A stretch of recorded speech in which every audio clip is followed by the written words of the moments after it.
get it, Jake. It's Chinatown.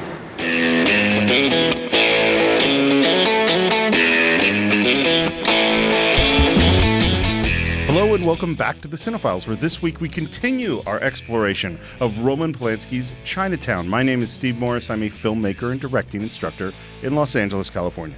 Hello, everyone. My name is John Rocha. I'm a voiceover artist, writer, producer, and host over at Collider, co-host of the Top 10 show, The Geek Buddies, and, of course, host of The Deep Cut, but very proud to be the co-host of the Cine-Files. And you say Roman Polanski's film, but today, with my interview with Hawk Koch, who's one of the producers of Chinatown, I have to say this is also Hawk Koch's film, Chinatown. So I have a whole nother point of view on this whole thing. Well, tell me, John, why are you bringing up Hawk Koch today? I mean, what is there some special connection we don't know about? Well, I was very fortunate, thanks to Steve Weintraub, who's one of my bosses here at Collider.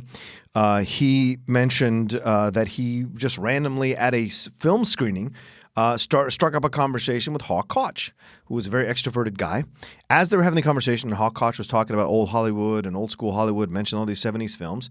He said, you know what? You'd be a great guest for John Rocha for The Deep Cut, the show he does. I'll pitch it to him. And so Frosty came in the next day, pitched me Hawk Koch.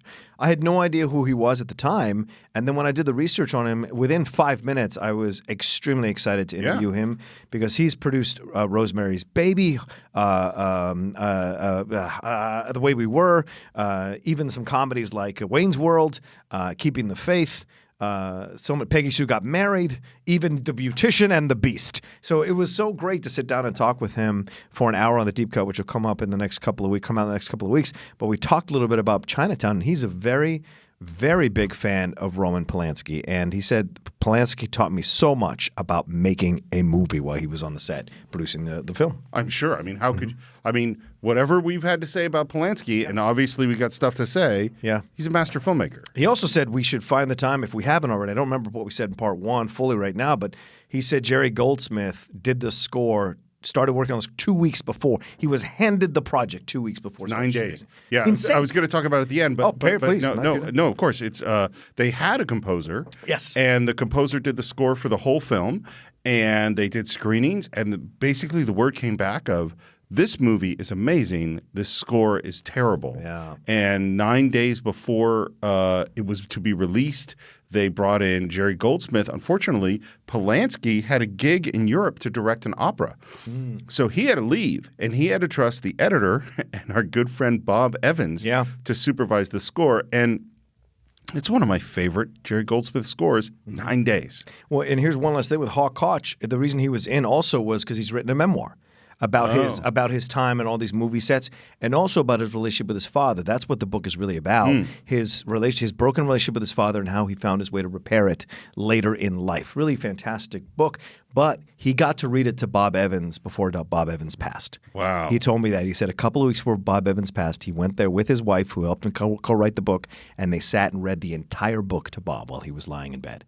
Incredible. That's kind of amazing. It's old Hollywood that I love to pieces. Like you said, I'm an honorary Jew. I love old Hollywood, which was full of older Jews, and I love it. So it was great to sit down with him. He called me a mensch at the end, and I said he did me a mitzvah for coming on the show. Well, that is full Jew. So well done, sir. Thank you. So where we left off, we just left the great John Huston on Catalina Island. Yes. and Gittes has gone off to the Hall of Records, where we meet a sort of smarmy, weaselly Hall of Records guy. Who shows up in so many movies. Oh, totally. Yeah. And he goes back into the Hall of Records to look at land sales and sees these big, giant white ledgers, just like the one that Mulray was looking at when he saw him at the dry riverbed. Yeah. And he opens ones up, and naturally in film, as you do, when you're in a giant hall with massive hundreds and hundreds of books, you of course pull out the exact right one that you want, the exact right moment, you turn to the exact right page, and he finds these little tabs that have been like glued in, a whole bunch of them, over the names of the people, and we realize that these are land sales. That all of these are in because a whole bunch of land in the valley has been turned over recently. And he goes to the guy and says, hey, can I check one of these out? It's like, no, this is not a lending library. And he goes, okay, well, can I have a ruler? Why do you need a ruler, sir? Well, it's because of my eyes, so I can really see each line. It helps me to read. And he goes back in there and then with a big cough, rips out a page. And now we're out on the site of some farmland, and a sign says that it's just been sold. And he's driving into this orange grove. Yeah. And sees no trespassing signs, and he's driving between the trees, and he looks around, and suddenly, out of nowhere, big gunshot. Shotgun shot right into the trees, misses him, and he starts driving. There's a guy on a horse that's chasing it. This is actually a really exciting little chasing. And scary. Genuinely scary. We don't know who's shooting at him. There are guys coming at him from every direction. He's driving really fast through these orange grove trees. He ends up facing that guy with a horse, backs up, and drives down another road. Now there's geese in his way. They shooting at him again, hit the radiator. He goes out of control, crashes into a tree. And a guy drags him out of the car, and we get into kind of a crazy fight scene. Yeah, it's a realistic fight scene. Exactly. Because it's clumsy and it's awkward, but it's brutal. Yeah, really brutal. And they finally get him down, and they start searching him, find his gun. Like there's a moment where the guy said to search him, and they're just pulling everything out of his pockets. And he's like, I said, search him. Don't empty his pockets. And he kind of pushes them off, and we see that his glasses, one lens of his sunglasses is broken. And this goes back to the same motif we've been talking about of two parallel things, one of them broken, that we're going to see over and over again in the movie. All right, mister. Who you with, the water department or the real estate office? And he's like, no, I'm not either of those. You don't know what you're talking about. I'm a private investigator. A client hired me to see if the water department was irrigating. Irrigate my land? The water department's been sending you people out here to blow my water tanks. They put poison down 3 of my wells. I call that a funny way to irrigate.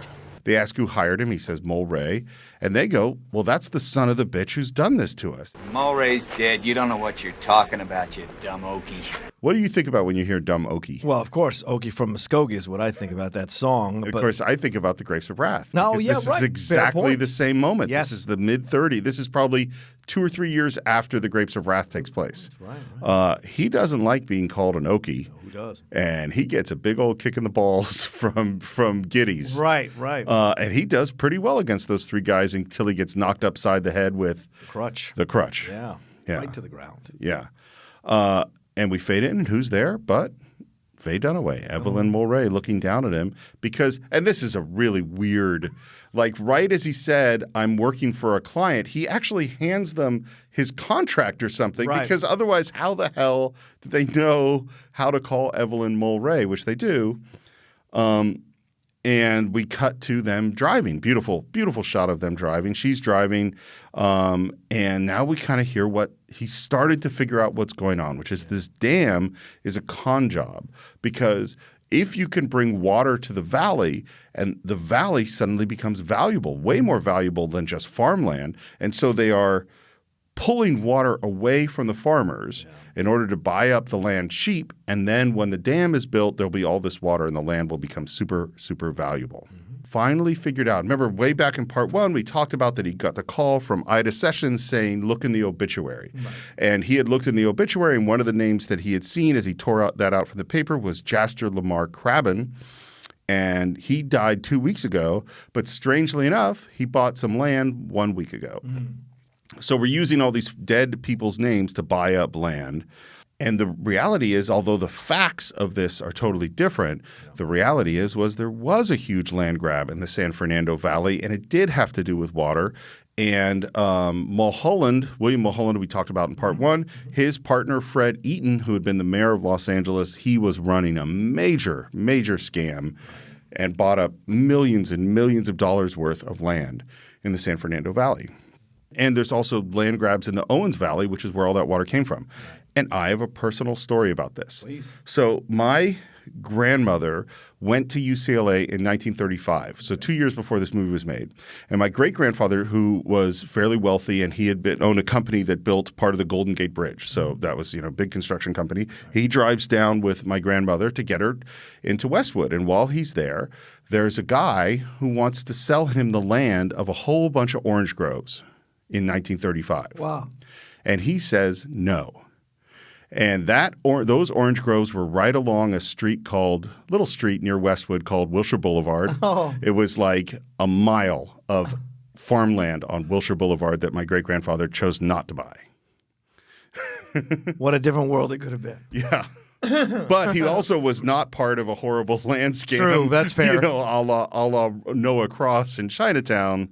Maybe they were looking for a fall guy, too. You never know. Maybe he was. So he dodged that bullet. Yeah. And now we go off to the Mar Vista guest home. And this is like an old folks' home, and they walk up. The man who runs the place welcomes them, and he's basically runs a story about getting his dad into an old folks home. Yeah. Too much for me to handle. Yeah. Him and Faye Dunaway do that kind of thing. And they initially believed that the poor guy's a sucker for it. Well, I love the moment too. What sells it, I think, is he says, "Do you accept people of the Jewish persuasion?" And the guy says, "Oh, I'm sorry, we don't." And he says, "Neither does Dad." What I love about that line is if he says, "Yes, we do," and it's like, "Oh, thank you, because my dad's Jewish." Right. And if he says, "No, we don't," neither does Dad. Right. And either way, he ingratiates himself into the group. And the guy says, "Well, I'll show you around." He goes, No, we want to look ourselves." And they go into the main room, and there's the old folks, and there's people playing piano, and there's, knitting a quilt or whatever. And he looks around at the board with all the names on it, and he goes, "These are the richest landowners in Southern California." Right. And in particular, he asked for someone named Emma Dill. And there's this nice little old lady, and he says, "Oh, you own a lot of land." And she goes, "Oh, no, I don't." Yeah. And they Not look, anymore, she said. Not anymore, Right. which I don't quite understand. Yeah. It doesn't, because she talks about having some property at Long Beach, Right. but I don't know what. So maybe what happened was that they tricked her into signing these papers like she was selling it, but in fact she was actually like buying it. And so having her sign those papers, she thought she was selling her land when in fact she's buying her land. She's an old lady and they took advantage probably of her. Well, there's no question, it seems like, and it's also something to do with her son, who is part of, because in the middle of this quilt that they're making is a big patch that says AC, which stands for the Albacore Club. Yeah. And of course, we remember that Noah Cross was fighting with Mulray in the photographs taken by Gittes' assistant, and all he heard was something about Applecore. And now we know that, no, that was Albacore. Right. That's what this is about. We never find out what the hell this has to do with anything. Yeah. It never gets brought up with the club, and it doesn't make a whole lot of sense. Yeah, it just connects the dots a little bit. And we hear that, but we do find out that the Albacore Club is a big sponsor of this old folks home. So maybe that's the main connection. An unspoken charity. Yes. Right? It's not an unofficial charity. Yeah. And this boss who had let them in the first place now comes back and says, "Will you come with me, Mr. Gittes?" So that's not a good sign. No. He knows your name. And they take him out, and there is Moleville, the kind of thug guy we've met before.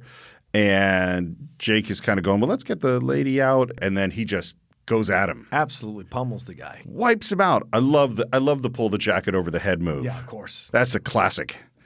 I've never tried it, but yeah. Well, if we ever get a chance. I don't know if you can do it in California. There's not a lot of jackets in California. But this isn't California. Oh, that's a fair point. Well, that's the weird one of the weird things about the film noir hardboiled detective aesthetic. Yeah. Is like the trench coat. Yeah. Is like that's the classic. And frequently in these movies, it's raining and it's dark and it's like, and yet they're mostly in Los Angeles. True. It's just very strange. So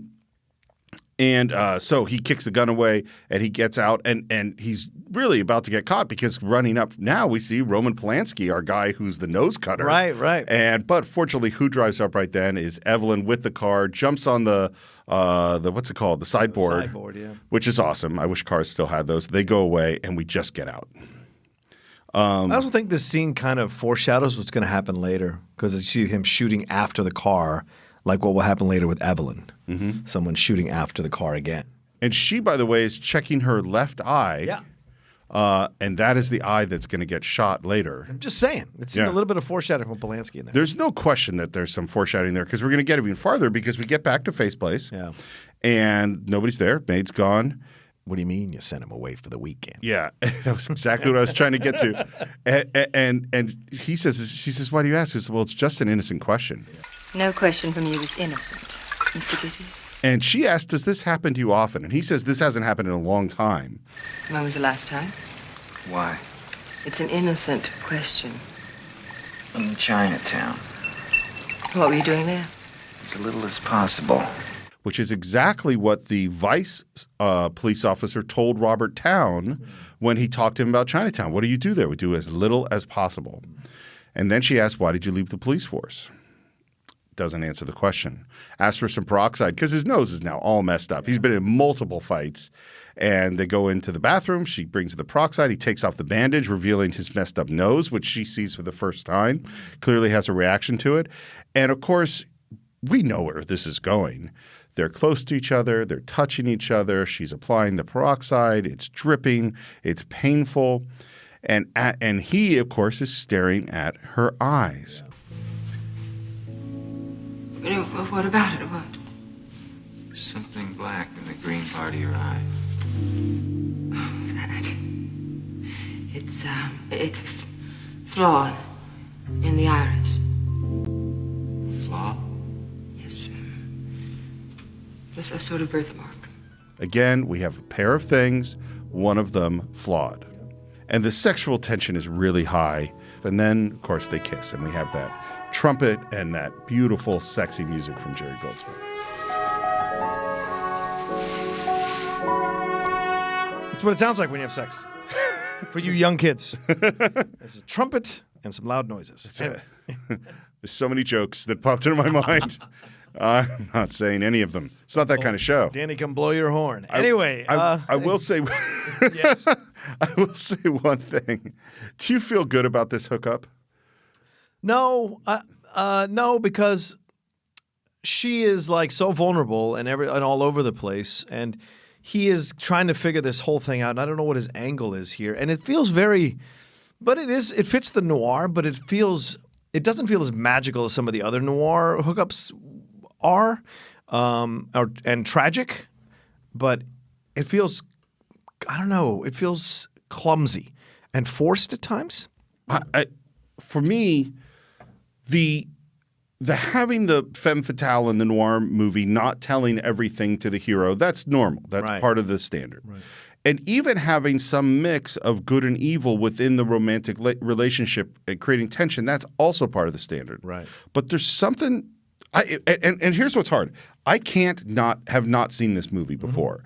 But to me, I think that even the first time I saw it, there's something messed up about Faye Dunaway. Yeah. You know what I mean? It's yeah. not just that she's the Black Widow or the femme fatale. It's that But I don't think she's either of those things. That's the thing. No, yeah, maybe that's what it is. She's against the stereotype of the femme fatale or the Black Widow. That's Barbara Stanwyck in Double Indemnity. That's what you're looking at. Or Veronica Lake. You know, those are those kinds of characters that those actresses have played in separate films.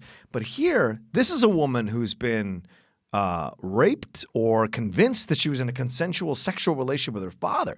So the level of psychosis that you're dealing with is something you have to be careful and tender with rather than just consummating it because she might be vulnerable or desperate to connect with another human being who cares for her. So that's why it's not a femme fatale with like ulterior motives that are evil. Her motives are to protect her daughter from this horrible predator that is her father. Well, and I would take it a step further, which is that she does have ulterior motives, and I think that the movie wants you to see her as sort of a classic noir female. Certainly at the beginning. Yes. But the reality is she is A, yes, protecting her daughter, and B, really damaged in like a profound way. And so the kind of the uncomfortableness of what's happening and we know, even not knowing what the hell's going on, we know that Jake doesn't know what's going on. No. You know, he thinks he does on some level. He's framed her as a certain kind of person,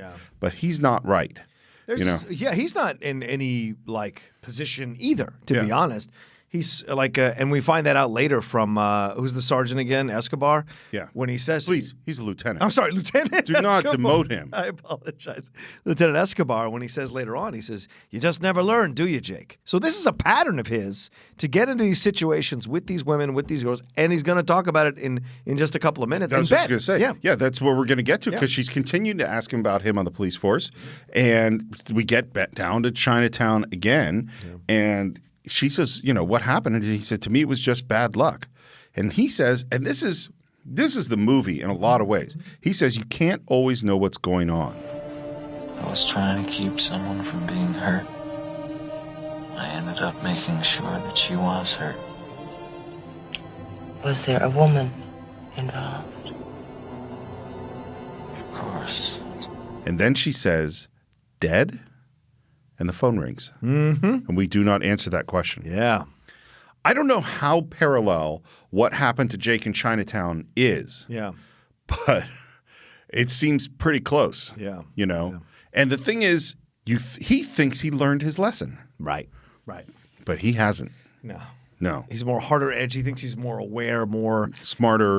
right, Yeah. right, experienced. But he's doing the same thing. And the phone rings, and she picks up the phone, and it's something serious. Yeah. And she's immediately, don't do anything until I get there, hangs up the phone, and she is like, I got to go. Yeah. And Jake, of course, naturally wants to know what the hell's going on. But he starts to be her inquisitor. Yeah. Almost, or cross-examine her almost, because he's like, where are you going? Tell me where you're going. Right. And so it's a little abrasive for the situation, right? He wants to know, because he still suspects that she has something to do with this whole situation. Which she does, right. Yeah, She does. exactly. He is absolutely correct. But but what you see here, Steve, is what we were just talking about a couple of minutes ago. You see this vulnerability in Faye Dunaway. And I was watching it this time before I actually, kind of let the listeners know. I watched it the last hour again before we recorded. I wanted to keep it as fresh as possible in my mind. And you were watching Faye Dunaway play this character on a high wire. Totally. And in that moment, she is so desperate to touch him and connect and make sure he's okay.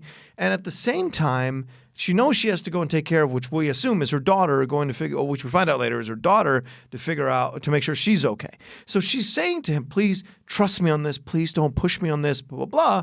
But he can't help himself and does this thing, and she goes into the shower and he gets dressed and goes out there and busts out that taillight. Well, a couple of things about this. Yeah. So first of all, I think, she's filmed topless in this scene. Yes. Although you don't really see anything. You see mostly her back. And the thing I want to point out about it is that it's not exploitive in any way. No. But I think the choice to film her that way was to increase that sense of vulnerability. Yes. You know what I mean? And I think it absolutely works. I don't think it's prurient, which is not a word I use very often. I think it is set up really, really well. Personally, I think he is right to interrogate her. Oh, she is really? Well, I mean, she is lying to him. So he's full of lies all over the place.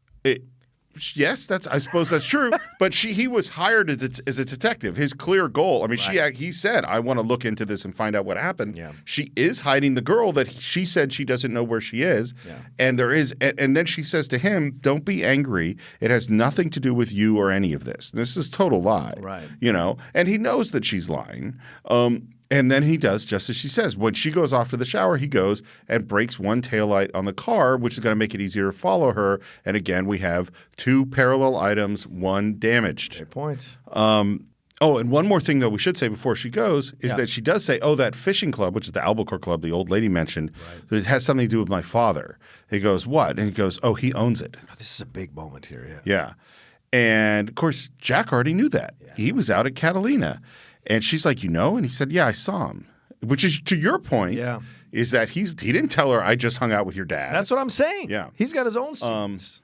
And when he says, I saw your father, she has a reaction. And you watch, she had already been kind of hunched over a little bit, physically in the situation to try to appease him, to try to be submissive to his dominant nature. Because although Jack is lower than her, he is confidently against that backboard of the bed. It's a strong position to be in. Mm-hmm. She is kind of a little bit hunched over. When he says that he saw her father that morning, she does a cross-armed thing across her chest, which is that moment of vulnerability is now over and it is protection time. Yeah. And she is shocked by this because A, she does not want him to be in contact with her father because she's trying to keep anything she loves or cares about away from that man. And B, I think it's also the fact that he is going to find out even more about this situation that she is not ready for him to find out just yet. And what she asked, what did Dad say? And he says, that you're very jealous. Yeah. And then he says he's worried about what you might do, what Evelyn would do. And Evelyn's like, to him? And he's like, no, to the girl, to Mulray's girlfriend. He wanted to know where she was. which is true because actually he let Noah Cross hire him. Yeah. Now, whether or not he was actually serious about Noah Cross hiring him is something we don't actually get to know, but I tend to think he wasn't that serious. Right. And very intensely, Evelyn says, I want you to listen to me. Now, my father is a very dangerous man. You don't know how dangerous. You don't know how crazy. Are you trying to tell me that he might be behind all this? It's possible. Even the death of your husband? It's possible. Now, please, don't ask me any more questions now. Just wait for me here. I need you here. I had to ask the same question I asked in our last episode. Does she know? Was she there when Noah Cross killed her husband, or does she know? I don't think she was there. I think she's beginning to suspect. Or if she, I think her suspicion of it is stronger than ever, I think. I really her behavior is so inconsistent and makes so little sense throughout this film. Because we know that Noah Cross killed the husband at her house, right where they are right now. Right. And it could have been maybe that's when she was out horseback riding, bareback. Yeah. Or it could have been the night before, because she also says that the night before when she was gone, she was with another man who could have been just some random stranger. Right. Could have been dad. Fair point. Yeah. So if Mulray comes home, finds his wife in bed with her father. Oh my God. And I don't think we ever find out exactly how this whole thing went down. Yeah. So she's off, and he, as we said before, follows her with this broken taillight, pulls up to a house. We see her pull up to the right side of the house, walks out of the car, goes to the front door. She goes in, and then it's a beautiful shot. Gittes' car pulls in the foreground, and the camera booms up to reveal Jack as he gets out, and he walks towards the house. It's just a really, really well-composed shot. Yeah. And this is where you can see, apparently, Polanski used his DPs for lighting, not for framing. So this is, so one of the things that is different from director to director is who comes up with the shot list. Right. So in general, and the way we teach, like the American style, is that the director should be in charge of the shot list, which he does with the DP. So they're going to sit down and they're going to work out every single shot we're going to shoot. And of course, things change when you get on the set. But good, well-organized directors plan their shoots ahead of time because they need efficiency to get through the shoot. And the only way you can do that is going step by step through a shot list. You write everything down, you draw storyboards, you do overheads, which means you have a plan of the location and you have where every camera is going to go. So some directors are really camera-centric, and they're very involved in this process. And some directors, maybe they have an acting background or a screenwriting background, and they're not really so familiar with camera, and so the DP's role gets bigger. Yeah. Apparently, Polanski, the shot list was his. Nobody told him what lens they were going to use. Nobody told him where he was going to put the camera. He absolutely decided that. The DP did a lot of work in terms of lighting, but this is a Polanski camera, plan that we're seeing executed, and it really is beautiful. So Jack walks up to a window and looks in and sees Faye talking to James Hong, and they're looking at some papers. The music is really tense, and the camera tracks right as Faye goes into another room, and Jack follows with the camera as it tracks, and the camera pushes in, and there's the girl, and she's crying. And Faye's talking to her, and she reaches into her purse and pulls out some pills, which she tries to force on the girl, and the girl's resisting taking the pills. And we see Jack through the window, and he sort of just pulls back into the shadows. Yeah. I can't construct how I felt when I first saw this, because I know what I know. Okay. And what I wonder is like, what do you think at this point? You don't know what to think, obviously, because just like Jack, you're in the dark about what this relationship is. Well, and we assume that this is Mulray's mistress. Mistress, right. But here she is in the bed upstairs at her house crying, and she's trying to give her pills. So you look at that situation, you think to yourself, okay, there's much more going on here than we know. And she, once again, is not being forthright or honest with him about what her connection is to that young girl, to the girl who was supposedly Mulray's mistress. Well, and based on what I think we would think is that Evelyn is evil at this moment. Do we go – because if I go This is the mistress of his wife. Yeah. He's been murdered. She's obviously lying to Jack about something, or Jake about something. Yeah. And now we see this woman crying, and she is trying to force her to take pills. I don't go, this is someone that cares about this person, I think. But of course, I can't know that because I really, the one thing about this, usually I can sort of turn off parts of my brain and imagine, okay, what would I feel if I didn't know anything? And this one, I just find it really hard to do. Okay. You know, it's later. Faye gets in her car and gasps because there's Jack in the car with her. In the passenger seat. And Give he's me the keys. Yeah. And he says, either that or you drive yourself to the police. And then he kind of goes through the scenario just as we just did. Come on, Mrs. Mulray, you've got your husband's girlfriend tied up in there. She's not tied up. You know what I mean. You're holding her against her will. I am not. Okay, now let's go talk to her. No! She's too upset. What about? Hollis's death.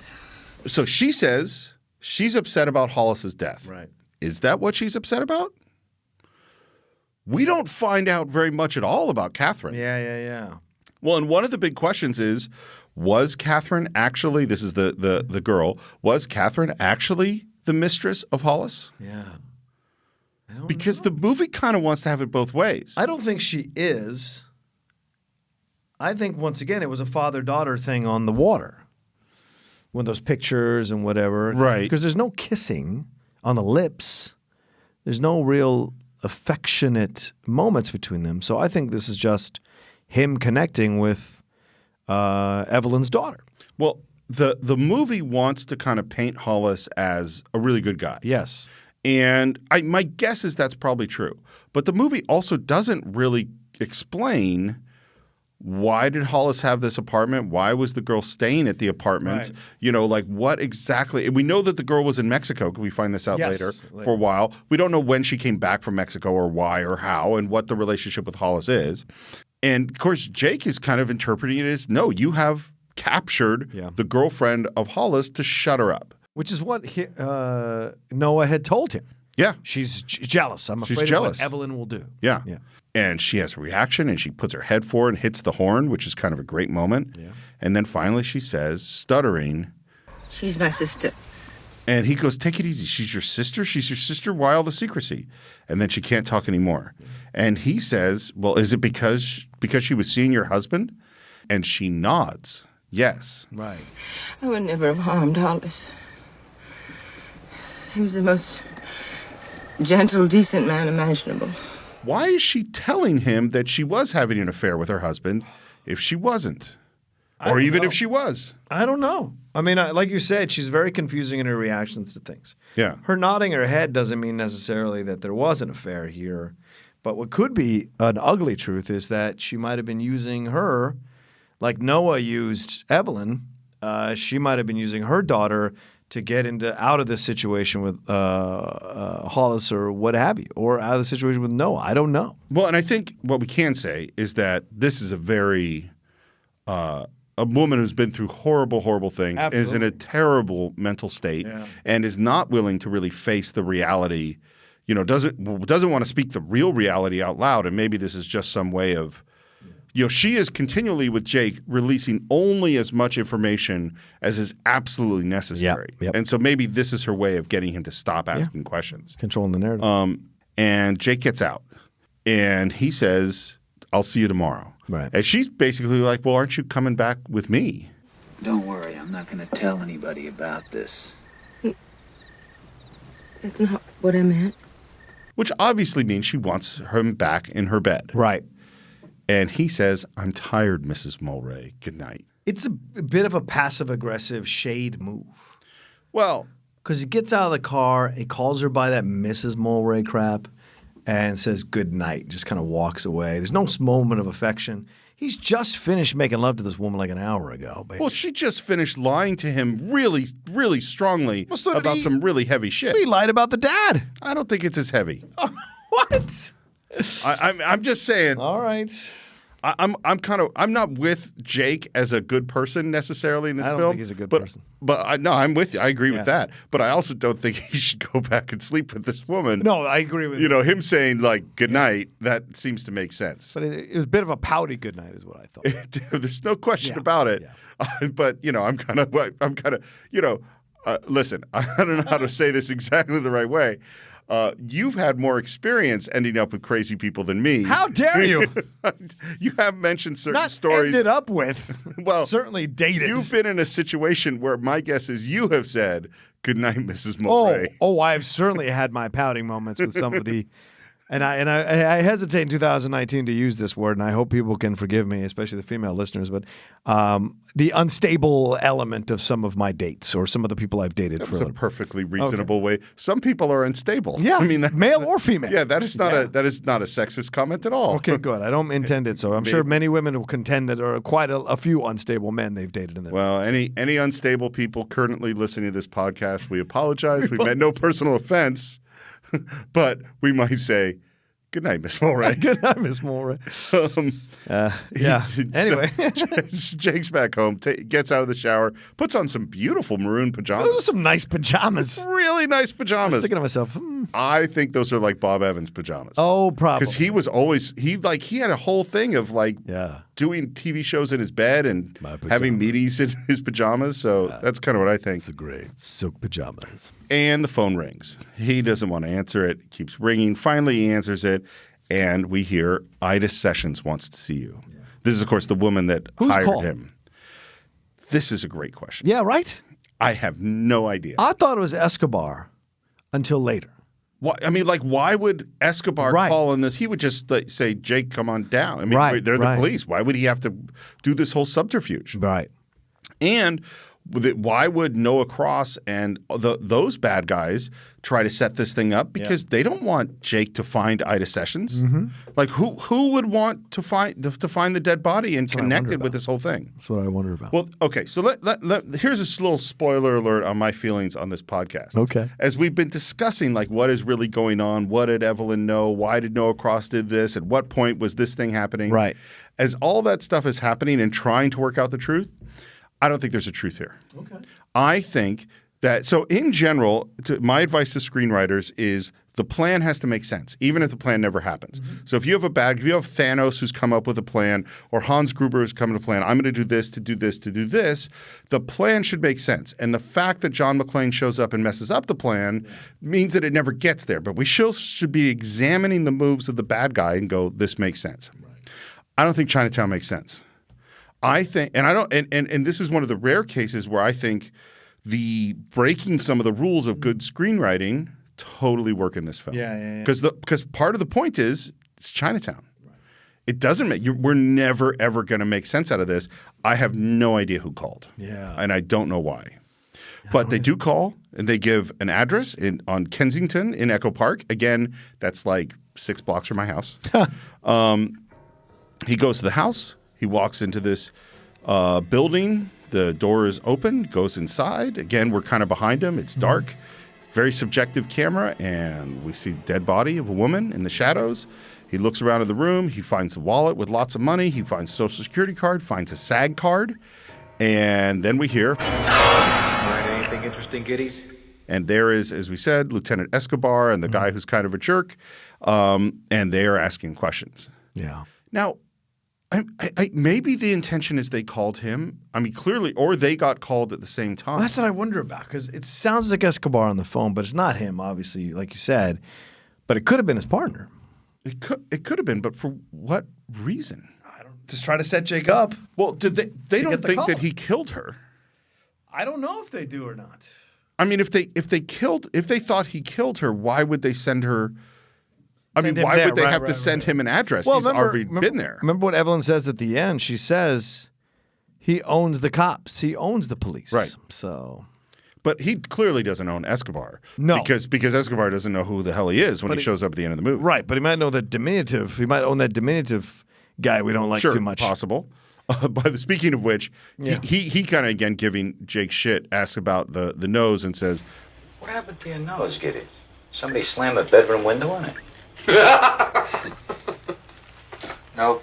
You Your wife got excited. She crossed her legs a little too quick. You understand what I mean? If you know what I mean. That is a great Jack Nicholson line and delivery. And the lieutenant has the photos that were the photos that he took of Mulray.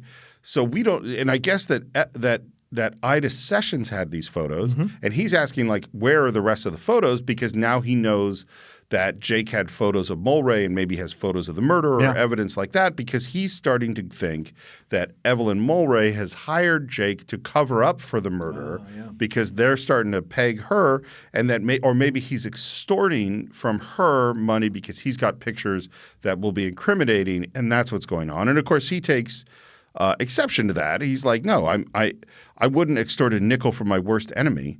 And they go, no, we're certain that Evelyn murdered him in the ocean, and they brought him up to the reservoir to make it look like an accident because Mulray, even though he was found in a freshwater reservoir, had salt water in his lungs. This is a new, important piece of information. What do you think? Evelyn Mulray knocked off her husband in the ocean, then dragged him up to a reservoir because she thought it would look more like an accident? Mulray was murdered and moved because somebody didn't want his body found in the ocean. Why is that? He found out they were dumping water there. That's what they were trying to cover up. And the police are very, very close to swearing out a warrant. Have your client in my office in 2 hours. And remember, I don't have to let you go. I've got you right now for withholding evidence. Jake goes back to Evelyn's house. Yeah. She's not there. He gets inside. He pushes through, gets inside and goes over to the garden, who is, again, pulling stuff out of the lawn. Again, we get that slightly racial bad for glass moment. He looks around. The music comes up. He walks up to that pond. He tastes it. It's salt water. Yeah. And in that moment is when, like you see it, he stops as he's going into the other room. Yeah. And because he finally understands, he's not saying bad for glass. He's saying bad for grass. For grass. And in that moment, it stops him. And he turns around and walks over and he said, what'd you say, bad for grass? He goes, yeah, salt water, bad for grass. And then he sticks his fingers in and tastes, and it's like, oh, shit. How is this happening? Right. And this connected with the salt water in the lungs of Mulray. We know where he's been killed, and there's still that bright sparkly thing in there. And he gets the gardener to wade into that pond and pull out a pair of glasses. And there's a big music sting. And we're cut to a car driving fast, and we go right up to that house where the girl was being kept. Gittes gets out of the car, goes in the house. The music is much faster. We've had that kind of slow trumpet theme up to this point, and now it's much more high tempo. And he bangs on the door, and there's James Hong, who tries to stop him. That's not going to stop him. And there's Evelyn. And she starts to try to make conversation, and he's just like, where's the girl? Yeah. Going someplace? Yes, we have a 5:30 train to catch. And he picks up the phone because that's it. Mm-hmm. Now he thinks she's the murderer. Right. He says, you're going to miss the train. Yeah. And he's going to call the cops. Yep. And Lieutenant answers, and he says, come to this address right now. Why did you do that? You know any good criminal lawyers? No. Don't worry, I can recommend a couple. She goes, what's all this about? And he pulls out his handkerchief, and wrapped in the handkerchief is the glasses. I found these in your backyard in the pond. They belonged to your husband, didn't they? Didn't they? I don't know. Yes, probably. Yes, positively. It's where he was drowned. What? There's no time to be shocked by the truth. The coroner's report proves that he had salt water in his lungs when he was killed. Just take my word for it, all right? Now, I want to know how it happened, and I want to know why, and I want to know before Escobar gets here, because I don't want to lose my license. And she starts to explain, and he argues. He's not having any of her bullshit at this moment. He says, I'm going to make it easy for you. You were jealous. You had a fight. He fell. He hit his head. It was an accident. Did he just offer her a way to get away with murder? Yeah, a little bit. You know that story about he tried to help a girl or he tried to help someone keep someone from getting hurt? Yeah. He's doing it again. Yep. At this moment, he has no reason to trust her at all. No. I mean, it's perfectly possible that she just, cold-bloodedly murdered her husband, and he is offering her a way out. Yeah. I know. Yeah, it's a bad choice.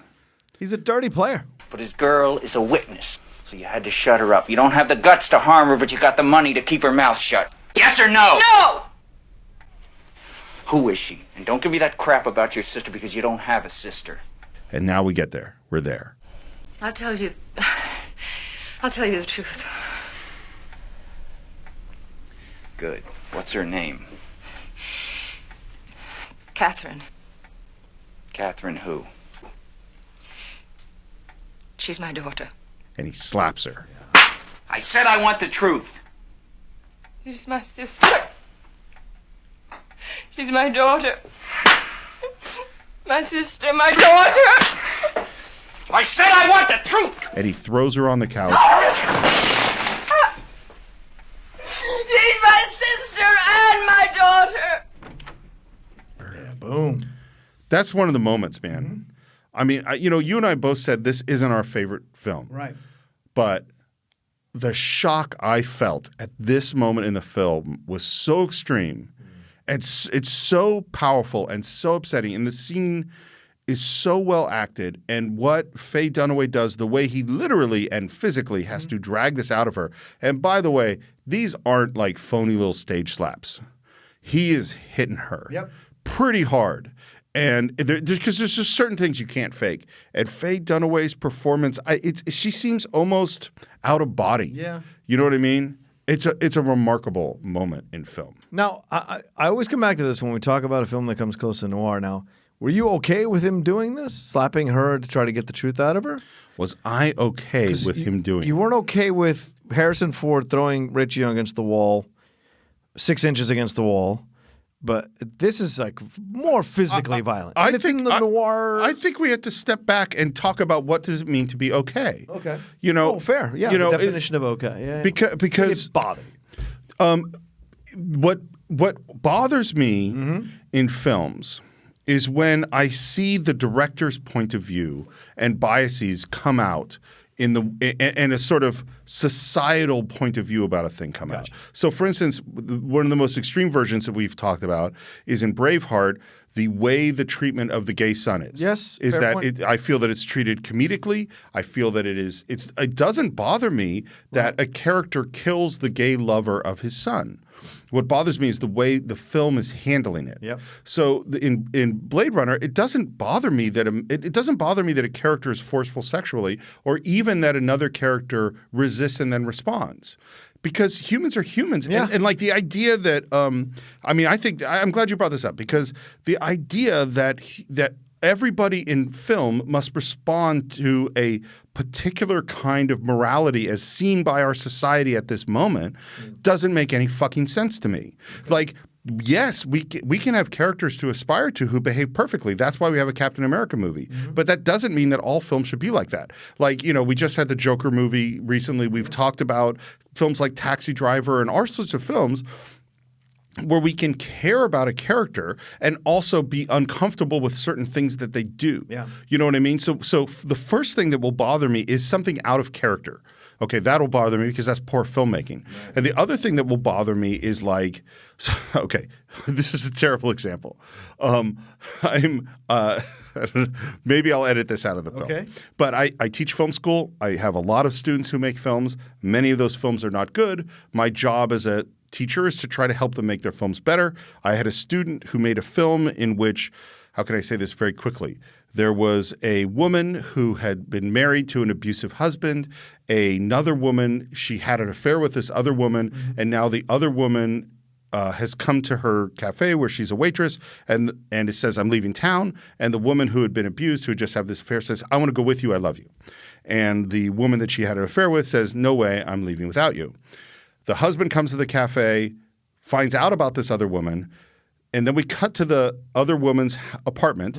The husband breaks into the apartment, beats her with a belt, ties her up, and then rapes her. Jesus. And that is the end of the film. What? Yes. And I said, in the nicest teacherly way I could, I'm really uncomfortable with this film. Yeah. What is it you're trying to say at the end of this film? And the student said, and I quote, "The bitch got what she deserved." Wow. Yeah.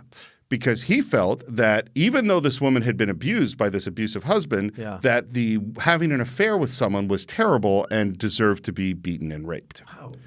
So, again, I don't know if I'll keep this in our podcast.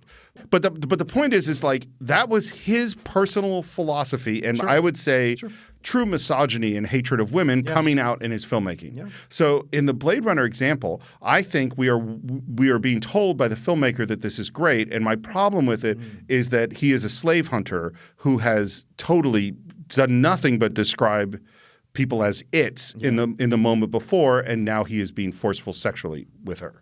So that's where I go like, I don't like it. So getting back to this particular case, no, I think it's perfectly in character for Jake to do what he's doing. I think the scene is incredibly uncomfortable. It is. And I'm supposed to be uncomfortable. Right. In other words, so in this case, the filmmaker is not saying, yeah, hit that bitch. Right. The filmmakers are saying, this is horrible. Yeah. And what is about to be revealed is horrible. And in fact, in the next moment, Jake feels horrible. Right. Because when he realizes what she's saying, what she says, my father and I, and she doesn't finish the sentence, her eyes close, and then she opens her eyes and looks at him and says, understand? Or is it too tough for you? Right. And that's the moment where the power dynamic changes. Totally. In that relationship. At that point, she's done playing the fragile, kind of caring, trying to be the femme fatale type person. She is now the steely-eyed daughter of this evil man in that moment when she says, or do you need me to spell it out for you even more? And in that moment, it's where Jake is like, oh, crap, you know? But he does ask that follow-up question, did he rape you? And she kind of hesitates. And I thought of you in this moment because I remember you said in the episode 1 that you're not sure if it was consensual or not. And in that moment, she's not sure it was consensual or not. So hold that thought because it's really important because I just want to go back to the previous question. So this is the reason why I don't have a problem with the filmmaking in terms of Jake slapping her, because the whole scene is about, Jake, you don't know what the fuck is going on. Yeah. And you're starting the scene like you have all the answers and therefore are slapping this woman for the right reasons and then discover you do not. Right. Okay. I do not believe that consent is possible with a 15-year-old girl and her father. Absolutely. So to be perfectly clear, but I do believe that what you said is also true. I don't think Evelyn knows. Yes. I think part of Evelyn believes that it's not rape. And you know, if this is the only affection she's getting from her father, and that is the way that she can feel loved, I think, you know, this is a person who's been abused in an absolutely horrible way, and she's doing the best job that she can to reconcile a whole bunch of horrible crap that should never happen to a child. You know, so yes, that is what she thinks. But she also hates Noah Cross. Yes, she does. She also loves Noah Cross on some level.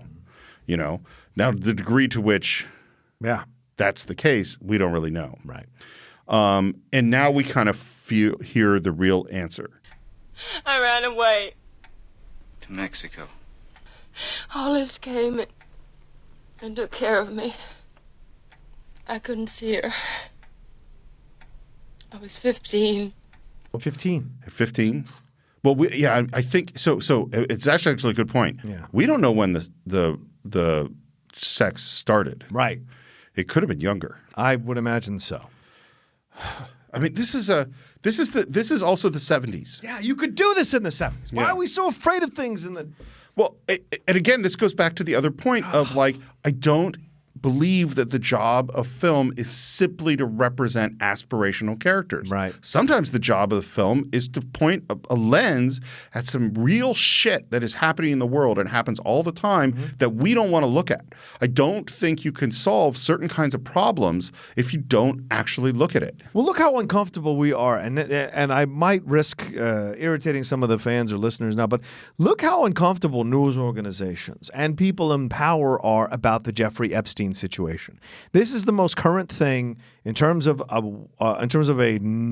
international or national story about a guy who was essentially a pedophile. A serial rapist. A serial rapist of young... A systematic serial rapist of girls. Had set up houses to make this happen and had facilitated these girls. And a staff. And a staff. Process. With women. and facilitated, and men, of course, and facilitated this situation so that people of power could have access to young girls. Yeah. This is a sick thing amongst men. You don't see women creating situations like this so they can abuse 14-year-old boys in a systematic fashion at a house. Not that I know of. Right. It doesn't happen. It's not that built that way. Do they do it in schools now? We're seeing it more and more. Yes, of course. But this is not a systematic thing. And this is what Epstein did. But the uncomfortable nature with which the press covers this thing, like the Prince Andrew interview that just happened, was a catastrophe to watch him lie through his teeth consistently about this situation. All these men in power couldn't have possibly been like, oh, I never saw anything. Bullshit. And I think that's, we don't want to face the horrible truths about what we're capable of doing as a species sometimes when it's singular, not when it's massive, right? Like the Holocaust is hard to accept, but then you go past the number. I think Eddie Izzard made jokes about this. Like you go past 10,000 and it's almost like good job. It's weird, but when it's singular, it becomes too personal, too real, and that's unsettling as hell for a lot of people to witness. Well, and if you listen to some of the stories of these women, and I have, and it's hard. Yes. It's hard to listen. Yes. But the solution is not to stop listening. Right. You know what I mean? Like Right. and this is why, like, I think movies exist to do a whole bunch of different stuff. Yeah. Sometimes they just exist to make you laugh really hard, and that's awesome. And sometimes they exist to give you a thrill or a scare, and that's awesome. And I would never say don't make those movies, but sometimes movies exist to make you uncomfortable. Yes. And to make you look at things that maybe you didn't want to look at. Yeah. And sometimes those movies are hard to watch, and you don't go like, I think I'm going to watch 12 Years a Slave for the 15th time. Right. Like you don't do it because it's hard to look at that. But we got to look at that because movies are also here to teach you things, and you can't teach things by hiding things. Right. You know, and this is a moment where something heavy has come out, and now we have to deal with it. And it's systematic of a person in complete control and power that the moralities that were probably instructed or taught to him dissolve because he's untouchable. And Jake thought he understood. Yes. He thought that this was a scam about land development, which it is. Yeah. He thought this was about a guy who had an affair because what's his main job? Is taking pictures of people that have. So he sees everything through that frame. Yeah. So he thinks, oh, Hollis is having an affair with this young girl. Evelyn gets pissed off. Hollis ends up dead. All makes sense. In fact, now he's realizing that this is something completely out of his experience. Mm-hmm. This is something really different, and he jumps on her side. Like, oh, I just called Lieutenant Escobar. He's going to be here soon. Yeah, you can't take the train. That's a bad idea. She says, what about a plane? No, that's a bad idea. He says, why don't you go to your butler's house? This is James Hoggs. Where does he live? Oh, he lives in Chinatown. So you go there, and one more thing we find out is he pulls out the glasses again, and she goes, oh, those aren't his glass. Those aren't my husband's glasses. How do you know? He didn't wear bifocals. And we look down at those glasses. This is the first time we see him. And we know what we notice? One lens broken. Yep. One more time we get in this thing. And he says, so you go down to the place in Chinatown. And at the moment that they're kind of making this plan, down the stairs comes Catherine. Catherine, say hello to Mr. Gittes. Hello. By the way, when they talk about the address in Chinatown, she pronounces Alameda, which just bugs me. I just wonder about things like that. Mispronunciation runs in the family. Yep. And Gittes, she leaves, and Gittes calls up his office and says that Escobar is going to poke him in about 7 minutes. So he's going to get arrested. And he tells them, meet me at 1712 Alameda. Yeah. And the response from the guys who works for him? Jesus. It's in Chinatown, ain't it? I know where it is. Just do it. What's really funny, so I grew up in San Francisco. San Francisco has a very famous Chinatown. Yes. My image of Chinatown was so epic when I moved to Los Angeles. Chinatown in Los Angeles is really small. Oh, yeah. You know, it's not nearly as big as but Los Angeles has the largest Chinese population of anywhere in the United States. Yeah. But it's all out in the San Gabriel Valley. So if you wanted to get some good Chinese food, don't go to Chinatown. Oh. Yeah, go out to the San Gabriel Valley. Fair. You heard it on the Cine-Files first. And then, of course, at that moment, Escobar shows up, and he's just like, hey, I guess we're late. She flew the coop. Yeah. And they go, well, you don't know where she went. And he goes, yeah, I know where she went. It's down in Pedro. I'll give you the address, which is San Pedro, which is not anywhere near Chinatown. Right. And they go, no, you're going to come with us. We're down in San Pedro. And now as we pull up to the house that he said that Evelyn is at, he goes, hey, can I go in and see her just for a minute? I'll bring her out myself. He relies on the kindness of the relationship that him and Escobar have. Yeah. He takes advantage of it in that moment. And Escobar, to his credit, because we're giving people, Steve, gives him 2 minutes instead of 1 minute when he asked for just 1 minute. You are giving people. It's true. There's a trope in detective stories that is always, I understand, look, tropes exist for a reason. Yeah. They exist because that makes the story good. I am not going to share anything with the cop who's actually nice to me. It's like, if you had just said a few of these things to Escobar, these things might not have gone so badly. Then we don't have a movie. It's a lot shorter movie. But Escobar does let him go alone. He goes up to the door. Who answers it but a woman with a black eye? Yeah. Because this is Burt Young's house. And why does she have a black eye? She has a black eye because Jake's people took pictures of her having an affair. Right.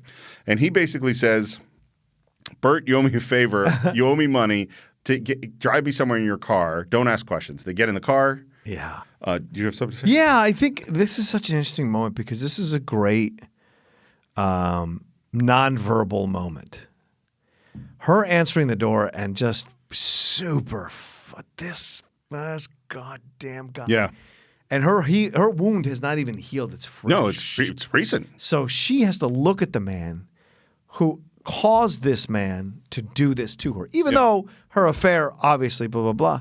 But then he has to walk into her house and get a favor from her husband. Yeah. And her husband tries to introduce, and this is a great moment too, great acting moment from Burt Young, tries to introduce Jake to her. And she goes, I know who he is. And he goes, oh, yeah. He does the fist. Yeah. And the fist is him remembering, because he's such a big galoot, the steps that occurred in this relationship. And I found that to be such a nice bit of subtle acting from Burt. Playing this dope, and it's just a great moment. But she's just, oh my God, you just feel so bad for this woman and stuck in this situation with this guy. And this is not a moment that's morally answerable. No, I mean, right. Punching a woman in the eye is obviously wrong. Right. But the movie isn't making a she's still with him. Right. We don't. Or he hasn't left her either. He hasn't left her. Yeah. We don't really have a. We know that this is all shitty. Yeah. But we don't. But we're going to just wander through this house and go out the other side because we end up in the car and we're driving away and Jake is hiding because he doesn't want the cops to see him. And he basically says, I'll give you the fee that you owe me plus $75 to $100 if you drive some people to your boat and sail them down to Mexico because Bert's a fisherman. Yeah. So he's fully on board doing exactly what he said about what happened in Chinatown. Right. I'm trying to help stop somebody from getting hurt. Burt Young is not 100% on board. He keeps asking questions and wondering if it's the right thing to do or not. And they load up Bert's truck with the luggage from the house, and Jake goes up to the house and he makes a phone call and he says, "Have you got your checkbook handy, Mr. Cross? I've got the girl." He's talking to Noah Cross. Of course. And later we see smoke from a cigarette come into the foreground and John Huston enters and they go out and have a conversation. Yeah. Right in front of that pond. At night? Yep. This conversation is, to me, the scene of the movie. I couldn't agree more. Yeah. It is an amazing scene. And, of course, he calls him Mr. Gittes. Yeah. He asks, where's the girl? And he says, "I've got her." Is she all right? "She's fine. Well, where is she?" With her mother." Yeah. To dig it in. Yeah. Not a reaction from Noah. No. That's what's so surprising to me. Really? Well, he's a gnat to Noah. A gnat to Noah. Well, but more like, I mean, he doesn't trust Evelyn. Right. So what's she doing with the daughter? Right. And then he goes, I got something I want to show you because Jake thinks he's got it all put together. I love how confident he is. So confident. And he pulls out the obituary and we see Noah Cross put on the glasses and we go, oh.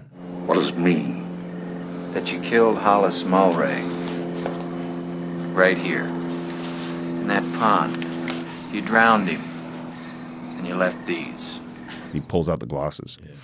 Then we hear about the water and the salt water in the lungs.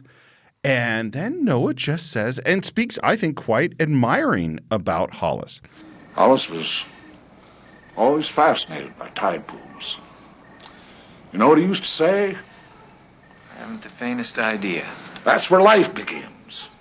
Sloughs, tide pools. When we first come out here, he figured if you dumped water into the desert sand and let it percolate down to the bedrock, it'd stay there instead of evaporate the way it does in most reservoirs. You only lose 20% instead of 70 or 80. He made this city. That sentence, he made this city, it's delivered with such love for a guy that he's totally had a falling out with. Yeah. And yet he still has this admiration for this guy in this weird way. I feel like rich people who've been old rich, operate in a completely different way, right? Because business is legitimately business and personal is legitimately personal. Like there's this massive brick wall between the two. And I think that's how Hollis is able to A, talk about him in a business perspective, and then B, talk about him in a personal perspective. And look at And C, have murdered him. Yes, and murdered him. And that's what I mean. Because to him, that's business. Hollis wouldn't go along with the plan. They had to make some money. He got in the way. I had to take him out. That's business, not personal. It's business. I think that's true. And we see this later on as well with how they operate with I don't know. We see this in numerous movies and whatever. The separation between business and personal. Godfather says it, right? It's literally just going to say thing. It's not business. It's personal. It's personal. It's not personal, Sonny. It's business. Well, and that's the difference between Michael and Sonny. Yes. Everything's personal with Sonny. Everything's personal for Sonny. And it's funny that you say that because I not only do I agree with it, but I feel that way sometimes. I mean, that's how I think. Is like, there's a certain point. This is how I was raised. Business is business. Not that you would be unethical, right? Because you should always be ethical. Yes. But you shouldn't. Business is business. Yeah. There's a certain point where it's like you can't sacrifice the success of the business for this other thing. Yeah. It also, though, by the way, there is an ethical balance to be struck there. Mm-hmm. I would never screw a friend to make money. Right. But I also wouldn't sacrifice my business. You know what I mean? Yeah. There's a balance there. Of course. And this is where Jack makes the connection. And that's what you were going to do in the valley. It's what I am doing. The bond issue passes Tuesday. There'll be $8 million to build an aqueduct and a reservoir. I'm doing it. Well, if I can't bring, what do you say, Burbank to the water? I can't bring Los Angeles. If I can't bring the water to Los Angeles, I'll bring Los Angeles to the water. How are you going to do that? By incorporating the valley into the city. Simple as that. Which, in fact, is what happened. Yes. This is why Los Angeles is such a huge, sprawling city. And all these names of places that we think are separate cities are actually, many of them are not. They're just part of Los Angeles, greater Los Angeles. And then this is really strange moment. After we talk about the fact that he's going to incorporate the valley into the city, Jake asks, how much are you worth? And his response, no idea. Oh, I have no idea. How much do you want? No. Are you worth at least $10 million? Oh, yes, of course. I love that response. I mean, first of all, $10 million in 1937 is really, that's like Bill Gates rich. Yeah. And what's interesting too, when we saw Noah Cross in his environment, he's not acting rich. I mean, he's not spending lots of money. He doesn't have to. He doesn't care about. He doesn't care about buying stuff. No. I mean, if he wanted something, he'd certainly buy it, but he doesn't have extravagant tastes. Power. That's exactly what we're going to get to. He says, what can you buy that you can't already afford? And his answer is, the future, Mr. Gittes. The future. He's almost giddy about it. Oh, yeah. Because it's his legacy. And he asks, where's the girl? I want the only daughter I've got left. So he not only does he knows that Gittes knows, but he's just saying it. Yeah. Yes, I did rape or I did have sex with my daughter and produced another daughter out of incest. I want the only daughter I've got left. As you found out, Evelyn was lost to me a long time ago. And that's an amazing moment too. And it's also, okay, I got to ask this question. It's horrible. Yeah. Is he going to have sex with Catherine? Yes. I think so too. Absolutely. He's a predator. And he gives it all away in that moment. I think we're here now where Jake says to him, like, why would you do something like this? And he says, most people don't know what they would do at a certain moment and a certain time. I don't have to worry about that situation ever anymore. And it's just like, fuck. So the line before, so I just want to play the line before that. Jake asks, who do you blame? Her? And he says, Well, I don't blame myself. I don't blame myself. And he looks away as if like, I don't blame myself. Oh. Okay, so all right. This is abhorrent. Well, and this is classic narcissism. This is classic cognitive dissonance, where he has constructed a world in which it is not possible for him to have committed something that's wrong. Yeah.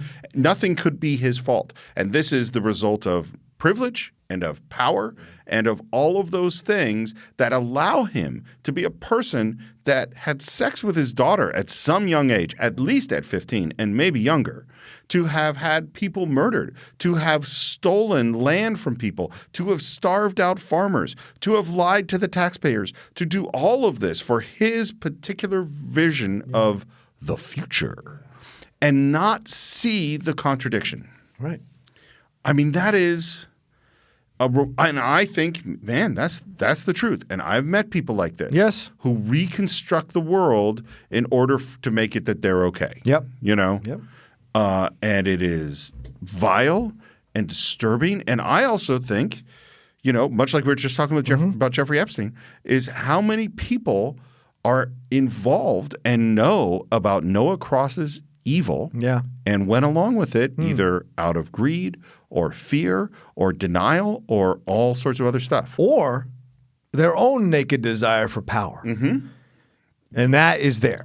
Yeah. And there's that thing of like, well, why do people make excuses or defend or create narratives or twist themselves into knots trying to create conspiracy theories out of thin air about a certain situation when a person basically exudes all the characteristics of this horrible thing? It is because that person connects them to power. That person connects them to status. Well, I would say it's also that's something we do do it all the time on small levels. So we all associate with people in one way or another through work or through family or through friends who do things where we go, and then we mentally make excuses for them because we don't want to believe that we are associating with a person who's bad. And we do it on little levels, and we do it on slightly greater levels. And on some degree, I think it's the frog in the boiling water. I mean, certainly in codependent relationships, and I have been to some degree part of or witness to a whole bunch of different ones, when people come out of them, they go, I cannot believe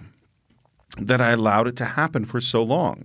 Whether it's Evelyn being, you know, having her incestuous relationship with her father or other characters we've seen in film, is like the longer it goes on, the more your level of denial about the situation, because you're just trying to get by. Yeah.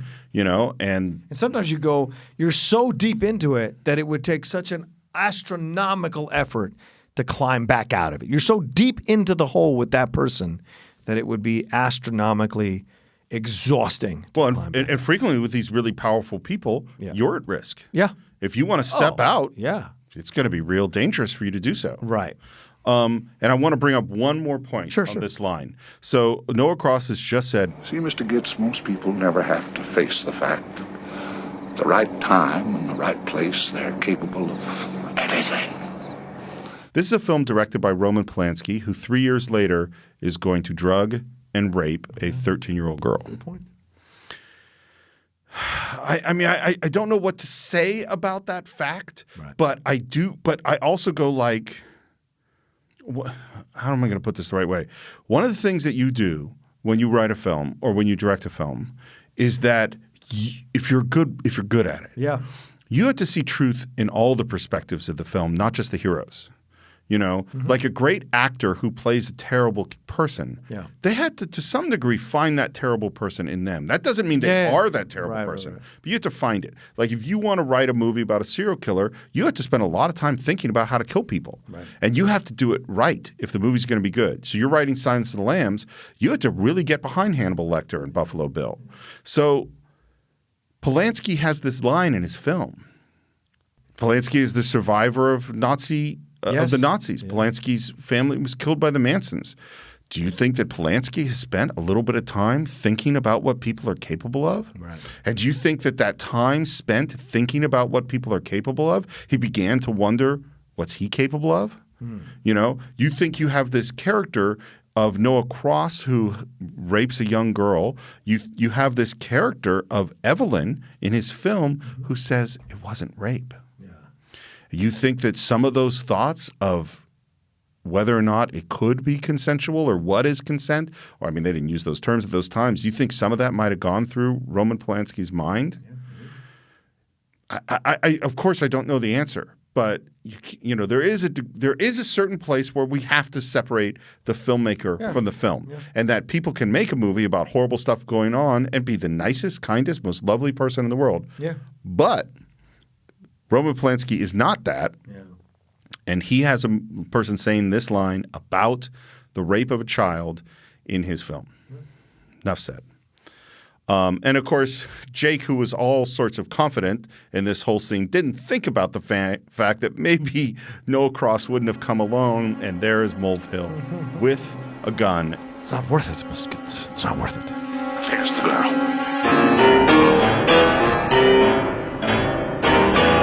And we're in a car. And again, the camera's behind, and Jake is driving, and Claude is Mulvihill's in the back seat. And where are we driving to? The address in Chinatown. It's amazing to me that in Robert Towne's early scripts, most of his scripts, they never went to Chinatown. This is something Polanski insisted on. Like, no, we actually have to go to Chinatown. And we show up in Chinatown, and guess what? There are his guys. Oh, great. Hey, guys. And they hold up their hands. No, they're handcuffed. And there is Escobar, who says, Jake, you're under arrest. And he goes, great. Good news. Withholding evidence, extortion, accessory after the fact. I didn't extort nothing from nobody, Lou. This is Noah Cross, if you don't know. Evelyn's father, if you don't know. He's the bird you're after, Lou. I can explain everything, but just give me 5 minutes. That's all I need. And Escobar's like, if you don't shut up, we're just going to handcuff you to the wheel of the car. And he's like, no, you don't understand. This guy is rich. He'll get away with anything. Lieutenant, I am rich. I am Noah Cross. Evelyn Mulray is my... He's crazy, Lou! He killed Mulray because of the water thing. I'm telling you, just listen to me for 5 minutes. Oh, lock him to the wheel of that car. And who walks up in that moment but Catherine? John Huston's performance in the scene is so good. Because, and this is, and you know, say what you want about what I'm about to say. Yeah. I think in whatever fucked up, sick Noah Cross way, he does love Catherine or thinks that he does. Wow. I think that now what that love is not what you and I would define, but when he wants her in his life. Yeah, but I hear your point of view. I don't agree because I think, as most young girls will tell you about these older predators, they turn the charm on and make you feel like you are the only person in the world. You're totally right. Right? I totally agree. And so he immediately resorts to the same tact that he probably used with Catherine when he seduced her when she was a teenager. With Evelyn, yeah. With Evelyn. That he used with Evelyn when she was a teenager. So he's already laying on the... like the big, and even the way he shot from behind, which is great camera work by Polanski. He is this cloak. He is this cape that is about to envelop her, almost like Dracula in that way. She's this innocent person, all white. It's all there. Let me change what I said because your points are very strong. He thinks he loves her. Yes. Is that in the way he sees the world, that's what he thinks. And I love the way he goes, I'm your grandfather. Because he's thinking about saying father. Right. But he says grandfather. And just as he's trying to talk to her, Evelyn comes up. Get away from her. Get away. Evelyn, please. Come to my... Get away from her. Evelyn. How many years have I got? She's mine, too. That is the predator. The charm is done. Predator time is here. Well, it's also him framing things in a way that he's not at fault. Right. Because in his mind, the way he's constructed it, he's her dad. Right. So he has rights. So he has rights. He doesn't construct it as I'm your rapist. He constructs it as I'm dad. And what does she do? She pulls out a gun. Evelyn, you're a disturbed woman. You cannot hope to provide. Evelyn, put that gun away. Let the police handle this. He owns the police. Get away from her. You'll have to kill me first. Get away! She shoots him in the arm. And Steve, I don't know if this is the last one, but once again, two things that are connected, one flaw. Oh, I didn't think about the arm. Yes, you're absolutely right. And she gets in the car and starts to drive away. And first, And it's his left arm, isn't it? Yeah, it's his left arm. left arm. Yeah. First, Lieutenant Escobar opens fire, trying to shoot the tires. Right. He shoots in the air. Shoots in the tries air. to shoot the tires. And then he takes real aim, and Jake slams into him, still handcuffed. Yeah. And then that, of course, was a bad choice because then the jerk cop draws his weapon, fires 3 times. And we're in this long shot, so the car is far away. Our guys are kind of in the foreground. And first we hear a horn, and the car stops.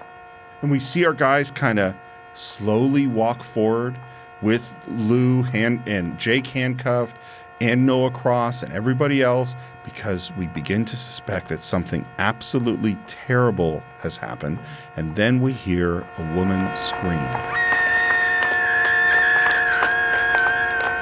And now the guys walk faster, and then they start to run. And we cut to kind of the reverse angle as they walk up. And the whole rest of the film is one shot. It's a handheld shot. And we get up there, and Catherine is standing kind of in this convertible, screaming.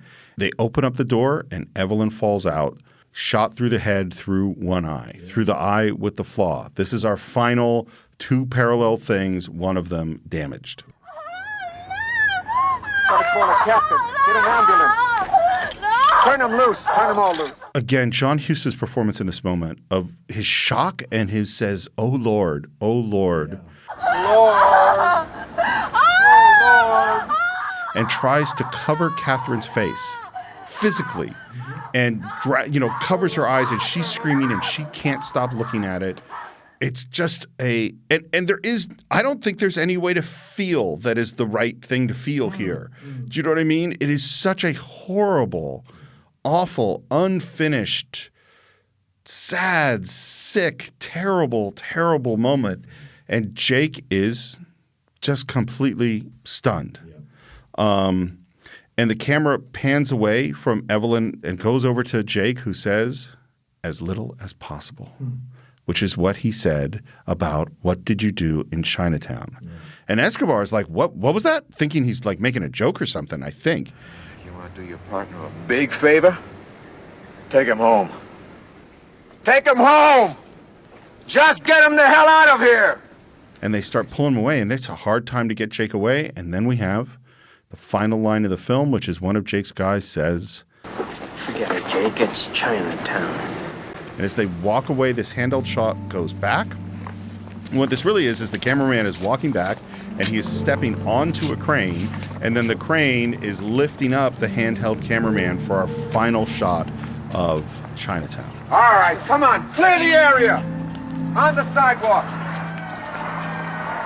On the sidewalk. Get off the street. One more thing about that dual motif thing I've been talking about this whole time. This is taught in film school. This is in books written about the film. Both Robert Towne and Roman Polanski said it never occurred to them. This was never a plan. It's just a coincidence. Well, Coppola says the same thing about Godfather and the oranges. I had no idea that whoever handles the oranges dies. What's his name? Shawshank Redemption said that the red does not symbolize freedom, which is taught in every film school I've been in. So first of all, it's totally fun seeing the dual motif, one damaged, and it's fascinating to take filmmakers off the pedestal a little bit and say, sometimes a cigar is just a cigar. Yeah, sometimes it is. It's not symbolism. There are huge arguments about cutting this film between Bob Evans and Polanski. Yeah. The editor is Sam Osteen. We already talked about that the film was composed in 9 days. The movie's obviously a huge hit. Yeah. It had 11 Academy Award nominations, and it only won 1. Yeah. That's the biggest, as far as I know, range between nominations and win. And the win was for the screenplay. Yeah. And Towne was embarrassed. He felt really bad I don't think he turned in his Oscar or anything. And part of it is this was the year of Godfather 2. But what's really weird, if you look at the Oscars of that year, it's actually split a lot. Like Towering Inferno wins a ton of Oscars that year. Well, it's like some of the technical ones.